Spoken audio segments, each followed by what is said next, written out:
Thrillers, specifically psychological thrillers, is one of my all-time favorite genres of films. And I was excited to see the new film called The Housemaid out now in theaters, starring Amanda Seyfried, Brandon Sklenar, and Sydney Sweeney. Now, this is a story that's been done a bazillion times where a woman comes into the home to take care of the house and for a bunch of rich people that aren't so lovely, and then chaos ensues. Let's get into the good. It's campy. I never really think about psychological thrillers to be so campy, but this wound up evolving into something that felt campy at the end of it. But that's not a negative. But I'm going to get into that when I talk about the not so good part because they kind of go together. I know, hear me out. But it does feel tropey in the beginning of this film. Like you're like, okay, yeah. Oh, done this before. But then, two-thirds through the film, it kind of shifts up and there's this major twist. So the twist is also what's really great about this film. And the twist is done very well. The other thing that's great is Amanda Seyfried. She is absolutely good playing this unhinged, unstable, I don't know what's going on with this girl. And it was done I believed everything. I even believed her all the way up until the end where her character shifts and changes a bit, and that delivery was really good.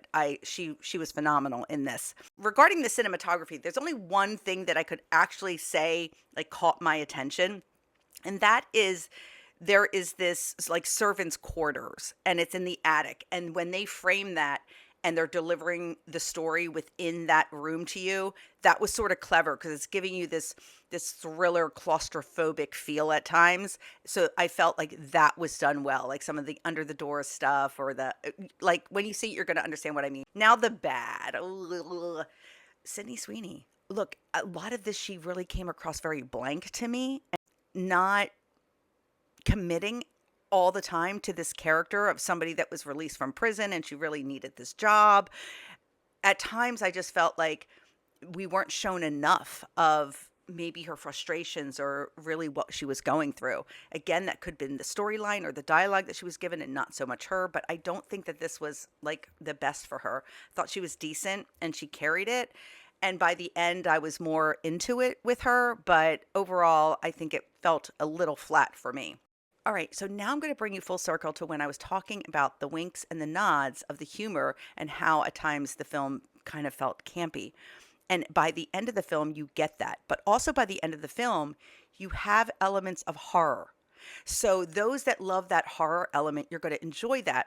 But I'm thinking that people that love horror, I actually had to close my eyes a couple times because I couldn't watch some of the stuff that was the gross stuff that was happening.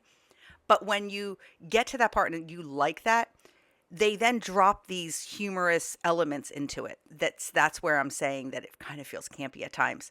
And that may be something that brings you out of that horror element. It did for me, but I liked that because I'm like, I didn't want to stay there. I don't want to be there. I'm not a huge horror fan. But other people may feel like, oh, I wish they didn't do that. It took me out of that element. So I'm putting that as something that's a negative, but for me, it was not.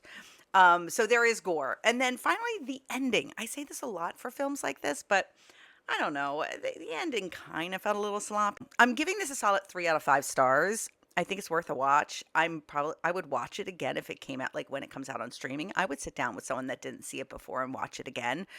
So go check it out now in theaters.